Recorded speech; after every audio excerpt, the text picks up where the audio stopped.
Huyu mama mdogo amefikaje hapa?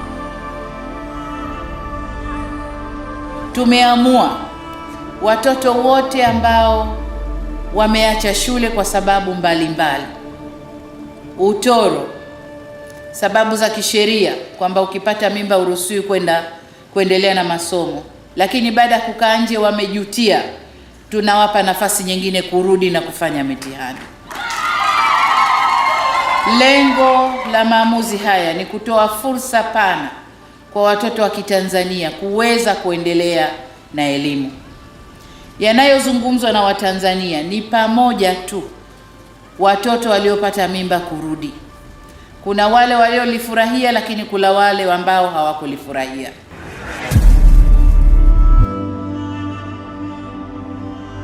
Kila asubuhi Lilian Kasmir Madale hufanya maamuzi mawili kwa wakati mmoja: kuwa mama wa mtoto wake na kuwa mwanafunzi anayepigania ndoto zake.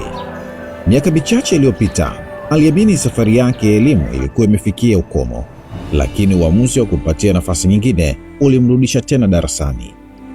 Hii si simulizi ya msichana aliyepata ujauzito pekee, ni simulizi ya msichana aliyekataa kuruhusu changamoto ya mwisho wa maisha yake. Ilikuwa mwaka 2024 nikiwa kidato cha 3. Hapo walimu ndo wakanigundua kama ni mjamzito, nikapimwa na ikathibitishwa. Hivyo nikafukuzwa shule. Kwa miaka mingi ujauzito ulikuwa mwisho wa safari ya elimu ya maelfu ya wasichana nchini Tanzania, lakini mwaka 2021 uamuzi wa serikali ulifungua ukurasa mpya, ukurasa wa nafasi ya pili.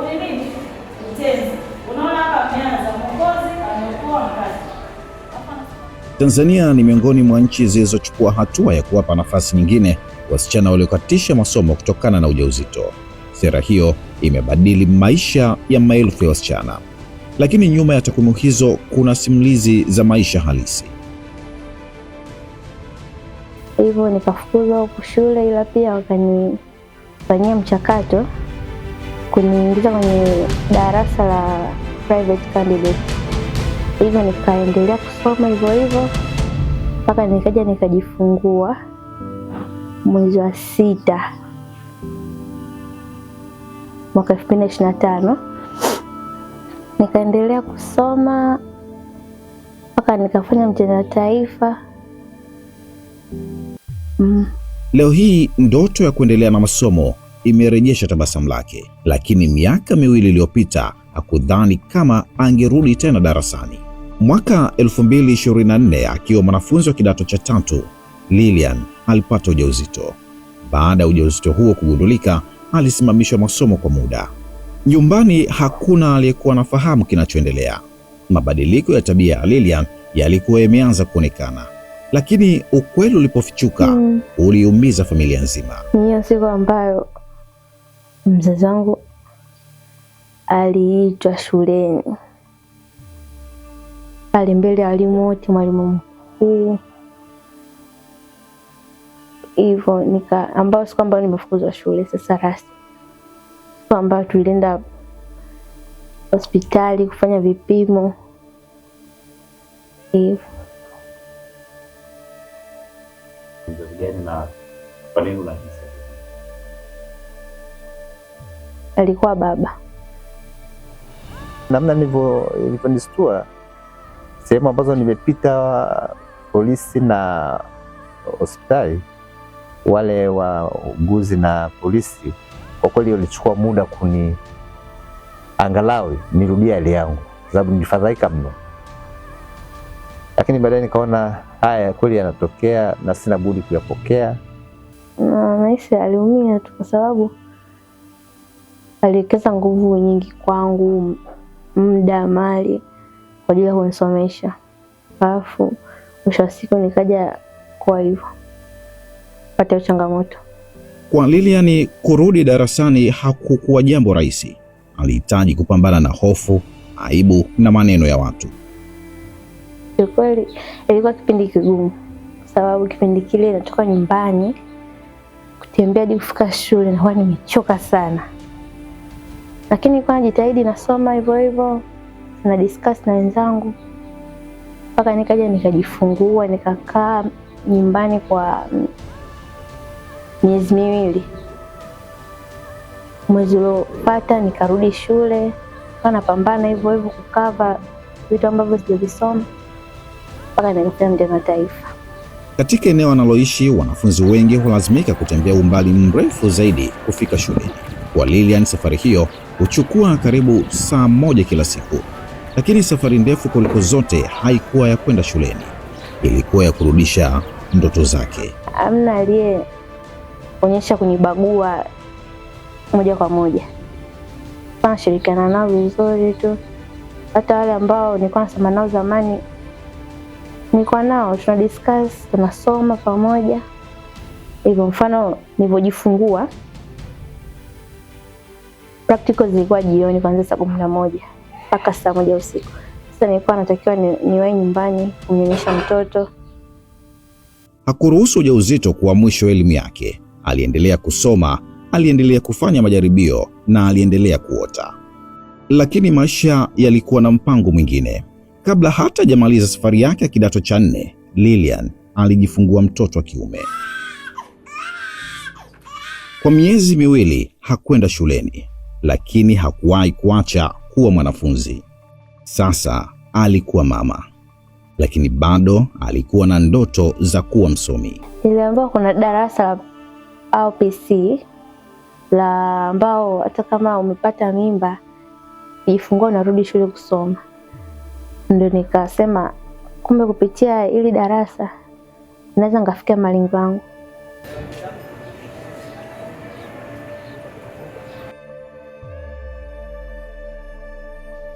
Kwa mzazi, uchungu wa mtoto haupimwi kwa makosa yake, bali kwa namna anavyoweza kusimama tena. Familia iliamua kutokata tamaa, badala yake ikamchagua Lilian, ikachagua elimu na ikachagua matumaini. Wanapokutana na tukio namna hiyo walipokea.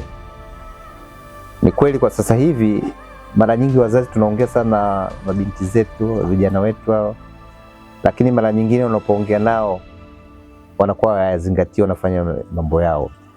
Sasa inapotokea basi wanakuambia mkono ukipata kinyesi huwezi kukata, unanawisha, maisha yanaendelea.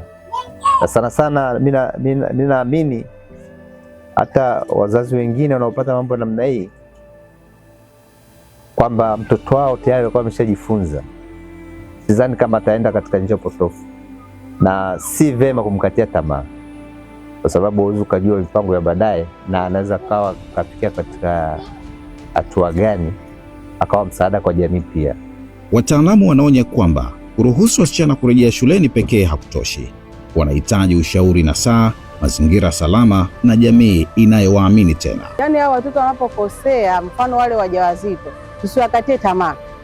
Tusiwakatie tamaa, tuwape nafasi na wanaweza. Na mfano mwaka jana kuna watoto 3 ambao wana watoto wadogo lakini wameweza kufaulu. Mwingine amepata division 2, wengine division 3.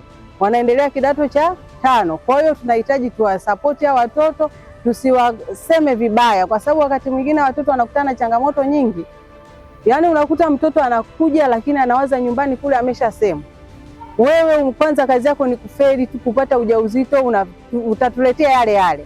Lakini unakuta kama mtoto anafanya nini? Anafanya vizuri, anajituma, japo inamkatisha tamaa. Kwa hiyo sisi wazazi tusikate tamaa na matukio wanayofanya watoto. Watoto wanakutana na changamoto nyingi.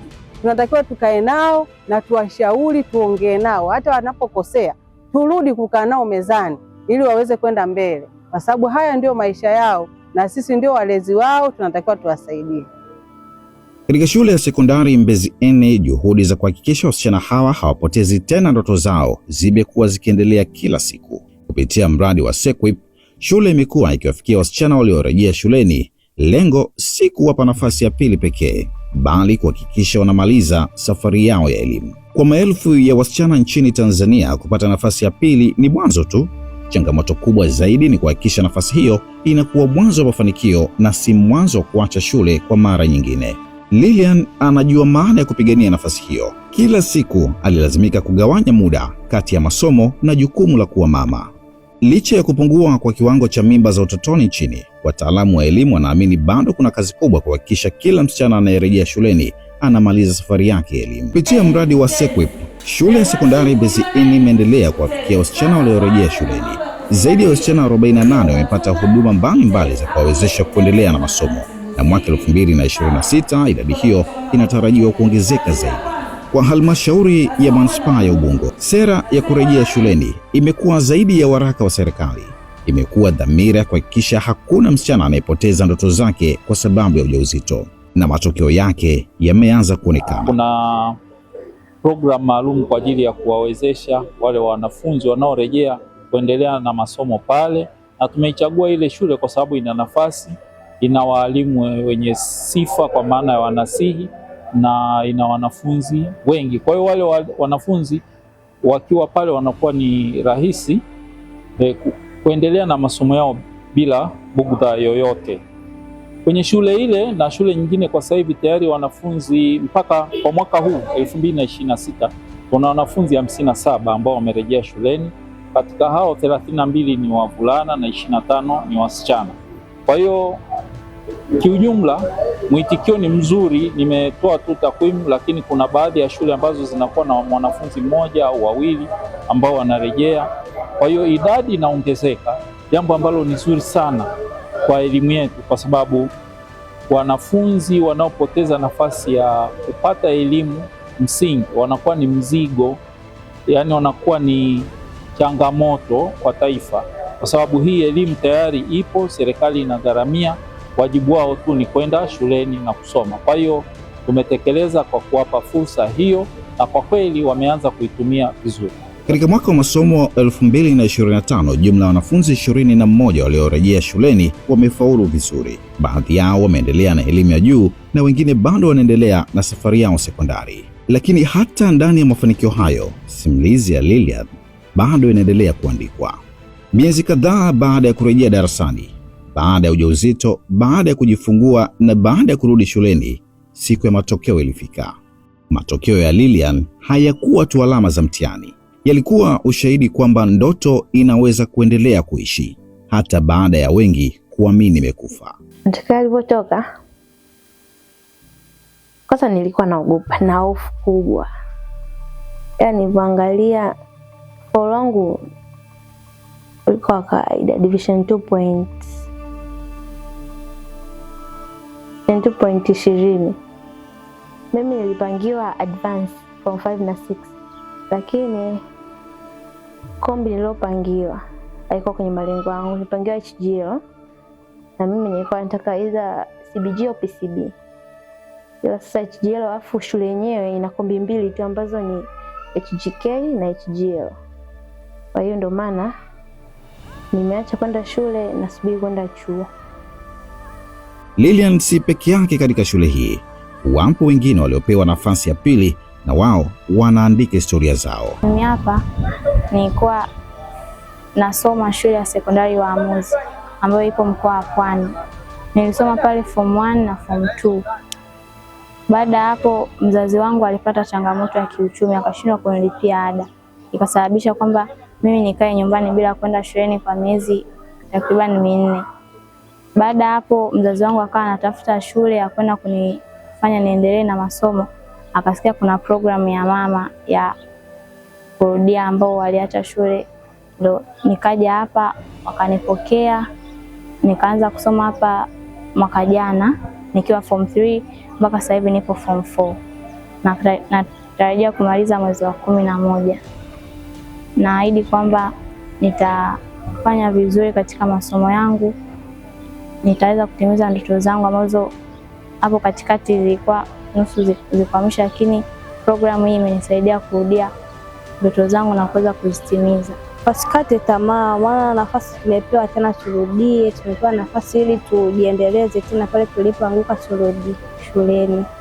Kwa walimu, hizi si hadithi za kufaulu mitihani peke yake, ni ushahidi kwamba fursa ikipewa nafasi inaweza kubadili maisha.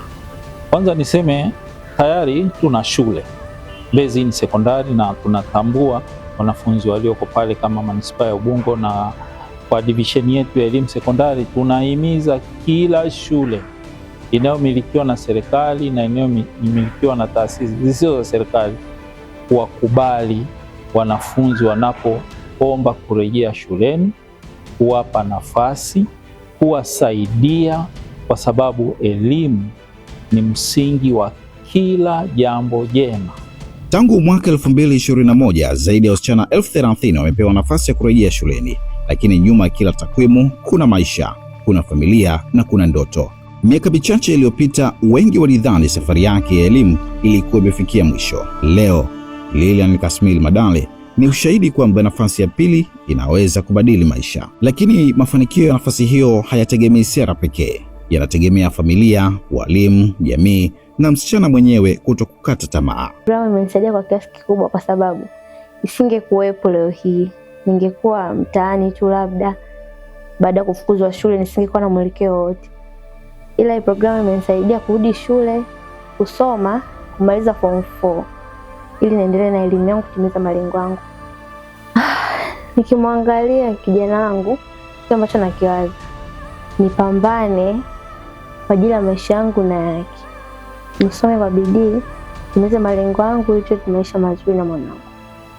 Wasisikilize maneno ya watu, sijui kukatishwa tamaa. Hivyo, kwa sababu njia ya mafanikio huwa sio rahisi. Inabidi wapambane na kumtanguliza Mungu. Kwa ufaulu uliopata kwa kweli ni kitu cha kujivunia, kwa sababu kuna wengi ambao hawakuwa hata katika hali alipata huyu binti, lakini hawakufikia ufaulu huo.